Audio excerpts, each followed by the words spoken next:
Assalamu alaikum, dear students. I hope that you are doing well.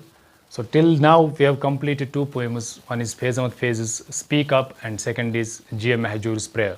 So the last topic was Prayer by G.M. Mahjoor. So I hope that you have made good understanding out of the poem. So I tried that I'll complete the lesson in one lecture. So I did. Yes, there might be questions that whether it is possible to complete a poem in one lecture, because there are certain things which are very much complex to discuss, which need our high consideration sometimes. But since online lectures, I believe that it should not be given in fragments because it loses some effect. Then it does not have a good impact on students. It's my understanding. So that's why I started to complete these poems. At least I thought on this on poetry only. So I should complete one poem in one lecture. So today I have decided that I'll teach Miraculous by Walt Whitman. Okay, so let's go. Let's directly go to the date of birth of the poet Walt Whitman. So, dear students, Walt Whitman is American poet. You should remember. First of all, he's American. He's American poet. Okay, he was born in 1819 and he died in 1892. Okay, so if we consider this age, 1819 and 1892, it falls within 19th century. So we can say that Walt Whitman is a 19th century poet.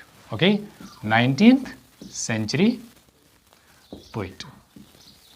So in that age, there were several contemporaries of Walt Whitman who were, they were very famous. For example, there is R.W. Emerson. I'll be talking a little bit about R.W. Emerson, Ralph Waldo Emerson, and Henry David Thoreau.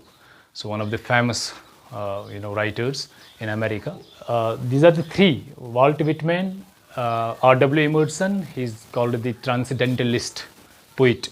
R.W. Emerson. We find themes in his literature which are epic in nature, which are very, colossal in his literature, right? So there is Henry David Thoreau, also one of the most influential poets of the 19th century in America. And there is a famous book written by Henry David Thoreau, also Walden, or Life in Woods. Walden, that's called Life in Woods. Life in Woods. So we find themes regarding nature in that book in abundance. So that's one of the important points. I'll be throwing light on it. American poet, 19th century poet was Walt Whitman. He was not only the poet, dear students, you should remember. He was also called the essayist because he would write essays. He was the journalist. Okay, he would contribute to the journalism, and at the same time he was called the humanist as well. So humanist, we find themes in his literature which glorify human values. Okay, when we say humanist, you should remember this point. When we say humanist, okay, so humanists believe in individual liberty. Okay, so we find those themes incorporated in the literature of Walt Whitman. They glorified individual liberty. They were opposite to all that which chained, which shackled the human, which shackled the individual. Okay, so humanist he was also. One of the important thing that you should remember about Walt Whitman is that he's regarded as the most influential poets of the 19th century America. Okay, he contributed to the canon in a very colossal style. The literature was the great contribution to the American canon that time. So canon, when we say, we mean C-A-N-O-N. Canon, when we say, we mean the literature produced during a particular period. Okay, so at that time, the literature which was produced in America, okay, his literature was mostly influential. Okay, so this is important point. One more important point, which is also very important, is that he is called the father of free verse. Walt Whitman is called the father of free verse. These are the important, glimpses. I mean, these are the points, flash points that you should remember. If you want to go through this poet, you can Google it and you can read all the things, in elaboration there. Okay, so but these are the important points that you should remember. Father of free verse is called. Father of free verse. Free verse. My dear students, the question is, what is free verse? These are the two ways to write poetry. One is free verse. Not only two ways, but these are mostly preferred: free verse and blank verse. So usually our poetry is written in blank verse. Okay, so let's throw light on what these terms mean, what these literary terms mean: free verse and blank verse. Free verse and blank verse. The only difference between free verse and blank verse is free verse does not have rhyme and rhythm. It's not metered. Okay, the lines can be long, and at the same time they can be very short. There is no rhythm in free verse. There is no rhyme in free verse. Okay, there is no pattern. Okay, rhythmic pattern in free verse. But when it comes to the blank verse, no doubt blank verse does not have the rhymic sound. Usually we have rhymes at the end of the verse. The sounds, they suit each other. Okay, they are similar in sound. In a blank verse, we don't have rhymes, but blank verse is metered. Blank verse is metered. It can be in iamb, it can be in trochee, it can be in spondee, and other things. It can be in dactyl. This kind of pattern of language can be found in blank verse. It's therefore it's opposite to free verse, which is free, which does not have limitations to write. Okay, so this is the only. So this poet was, even this poem, present poem, this Miraculous by Walt Whitman is put in. It's written in free verse. Right? That's why there are some who also called these verses of Walt Whitman versagraph. Versagraph, I would like to mention it here. Versagraph, V-E-R-S-A-G-R-A-P-H, versagraph. It's a combination of verse and paragraph. Anything which is a combination of verse and paragraph, we call that versagraph. So this term is used in limited sense. Okay, but there are people who use it for the poetry of Walt Whitman. For the poetry like this, which we take as verses, and at the same time we take that as a paragraph. So we can find there are certain paragraphs. Okay, these are verses, but we can take them as paragraphs. In one paragraph, Walt Whitman throws light on general light on the things he calls miraculous. All those things. Then he, reinforces his point when he says that, the trees are miraculous, the birds are miraculous. He counts them. He makes counting of what actually miracles are to him. Okay, and then in final versagraph, he concludes by talking about the sea, which he, according to him, is a continual miracle. Okay, so these are the versagraphs that the poet has written. Okay, so one more important point, which is very important for us to remember, because that's one of the most influential in the life of Walt Whitman, was the collection of poetry Leaves of Grass. That's famous, Leaves of Grass. Leaves of Grass. It's usually asked in competitive examinations, this Leaves of Grass. So this poetry collection was written for the people. It was dedicated for the American common people. The attempt was, through this poetry, through this book, the attempt was to reach to the common masses of America. Okay, no doubt, this collection, it was written in 1855, dear students. 1855, you should remember, publication date of the book. And this book was, when this was written, it was not published. Then, Walt Whitman gave his own money for the publication of the book, the first edition I'm talking. Okay, and the first edition has only 12 poems, which were blatantly rejected that time in America, because the themes in those 12 poems, the first compilation, first edition, the themes of the poems were found profane. They were found glorifying human body. Okay, Epicurean themes, physical themes, bodily themes were there. Walt Whitman was delighted to glorify the human body. So this kind of theme was found in that, and at that time it was considered immoral in the American society. That's why it was rejected. So it was not published. Okay. So but later on he wrote till the end of his life. His age was 72. He died at the age of 72 because of the stroke. So till his death time, this Leaves of Grass was rewritten several times, and the last edition came of over 400 poems, which are important to read.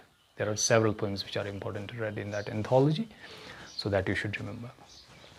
Okay, so this is also the most important poem. There were certain other poets at that time who were writing the literature, who we call the contemporaries of Walt Whitman. One among them is Ralph Waldo Emerson. R.W. Emerson is called. R.W. Emerson. R.W. Emerson, who is called the transcendentalist. Transcendentalist, because we find in the themes in his literature, R.W. Emerson, American transcendentalist. He's famous, and mostly he's famous for his speech, one of the famous speeches he gave in 1837, if I am right. Yes, 1837 it was. He gave speech, The American Scholar, that's called. The American, you should remember this point. This is also asked usually in competitive exams, dear students, the American Scholar. The American Scholar. Okay, this lecture was given in 1837, and this American Scholar has a themes which simply I'll make you understand what it talks. Actually, it rejected the very faith of American people to think about something which is traditional. It attacked the traditional way of thinking. So there is a phrase which is used by R.W. Emerson in this speech, that is stop mere thinking, rather think man thinking. So these two phrases which were very important: man thinking and mere thinking. Man thinking and mere thinking. Mere thinking and mere thinking. Man thinking and mere thinking. So he, through this speech, wanted American people to think man thinking. The thinking which is not traditional, which is not stereotyped. Okay, he wanted them to forget about the stereotypes, because by that stereotypedness we cannot create the society which we have dreamed. So that's why man thinking and mere thinking. Mere thinking means simple thinking, the way traditional people would think. Okay, he believed that there is nothing in that thinking. Okay, so one important point also, as per R.W. Emerson is concerned, he is the contemporary of Walt Whitman. We should not forget to discuss him in this lecture.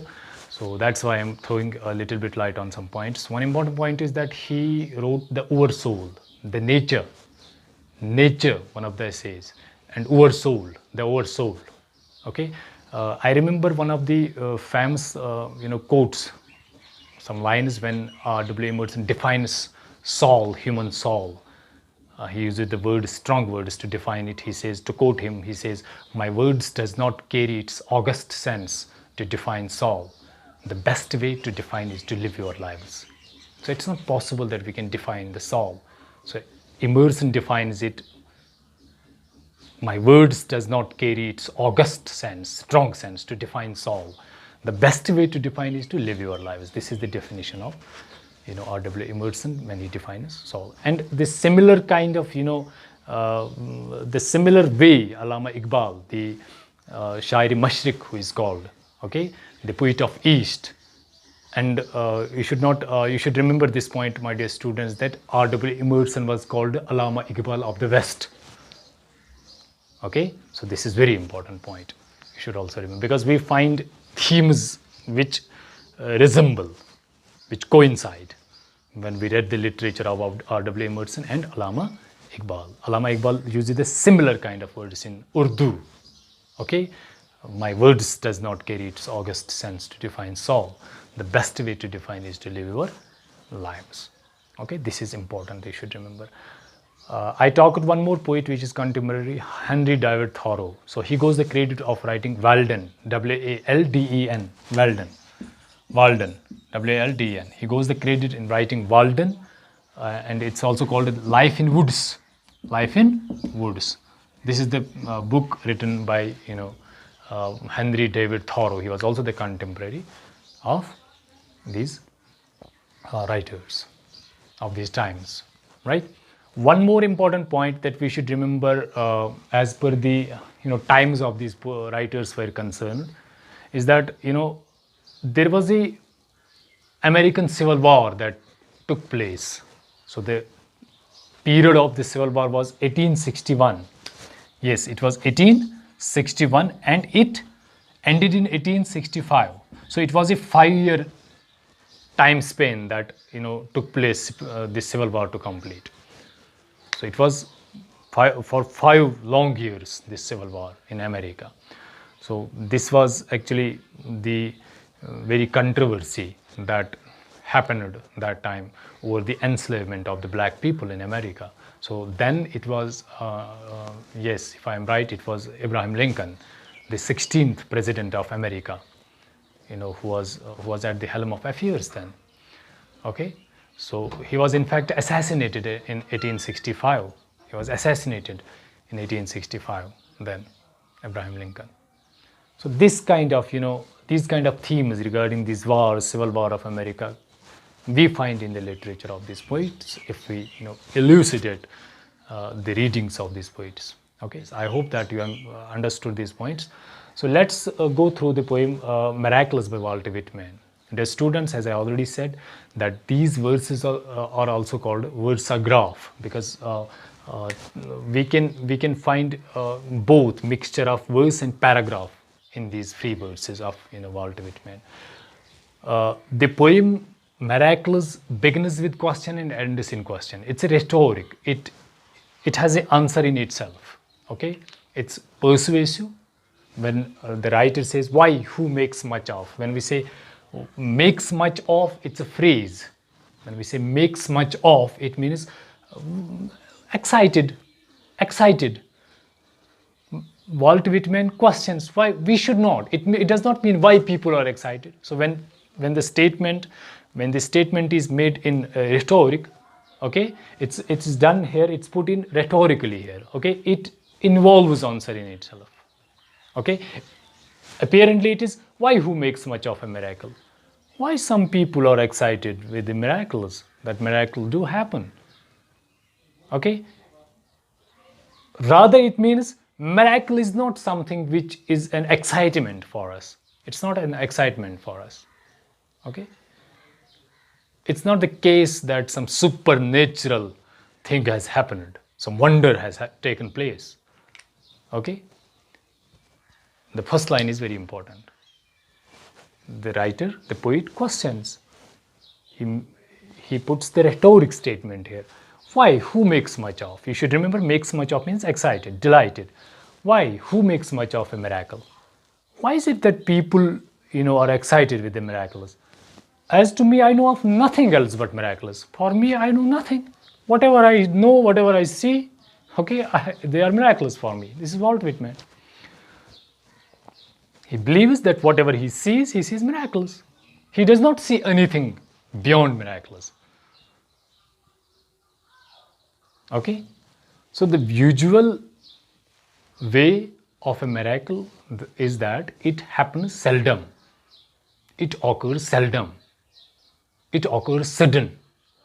But for Whitman, it's not something that happens sudden, that it is a supernatural thing, that it's a thing which is concerned to the religious people. Okay, that is a thing which is mystery. It's not these kind of things for the writer. It is a usual way of a writer. Okay, everything, whatever he says that whether I walk the streets of Manhattan, look at the images. One of the important things that you should remember is that I would mention them here is that there are images created in the mind of the writer, the poet. So those images are very important because in examination you are asked to identify those images sometimes. Okay, so image is it's a pic, it's a photograph, but here it's put in words. Okay, it's a mental picture of the poet. So he creates these mental pictures, then puts in words. So this, when he says streets of Manhattan, it does not mean the streets only. It means the people walking there, busy, having busyness, talking, walking, eating, drinking, riding, etc., playing. Okay? So this is the image that's created. A mental image. Whether I walk the streets of Manhattan, whether I walk there, or dart my sight, or through my eyes over the roofs of houses, छतों की तरह देखता हूं, towards the sky, आसमान की तरह.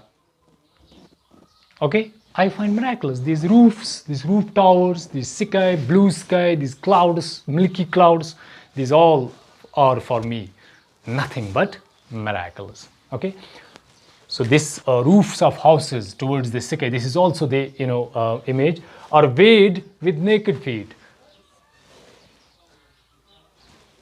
Or wade with naked feet along the beach, just in the edge of the water, or wade with naked feet. Wade means to walk through water. At the verge, when somebody is walking at the verge of water, touching water. Okay, so or wade with naked feet, along the beach, just in the edge of the water. Or I do this exercise. If I walk along the beach, okay, in the edge of the water, naked feet, I call it miracle. He sees it a miracle. Okay, or stand under trees in the woods. This is also the image. Stand under trees, under the woods, in forests, in trees, under the trees. He sits there. He calls it a miracle. Okay, so each and everything, or talk by day with anyone I love, and whosoever he loves. In the long day, when he talks to him, okay, when he's busy with him, when he takes pleasure with him, talking, okay, he calls that miracle. Or sit at table at dinner with the rest, or sit at table, this is also the image. Or sit at table at dinner with the rest. He sits across the table with some people, he calls it a miracle. In fact, you should remember that, Walt Whitman says that nature itself is a miracle. This creation itself is a miracle. So the point ends here. So then he takes the things one by one. He counts, okay, for citrus, for emphasis. When he says the nature itself is a miracle, it means all the things which come under this nature are miracle. So then, to make his point persuasive, strong, effective, right, he then counts what actually is miracle. These are the common things. People won't believe these things when the poet says these are the miraculous. That's why he stresses on them. These are the miraculous. If we ponder, if we have that capacity of thinking, if we have those eyes, that vision, we can understand that yes, these are the miraculous. Right? I remember that C.V. Raman once said that when I walk, what I have to do with these awards, these appellations. So the best thing is that, I still at the age of 60 or 70, I still am able to walk 2 kilometers by foot, okay, and take and drink 1 glass of water in the early morning from nature, okay, because this is for me wonder, C.V. Raman once said, okay. So that's why poet says, or look at strangers opposite me riding in the car.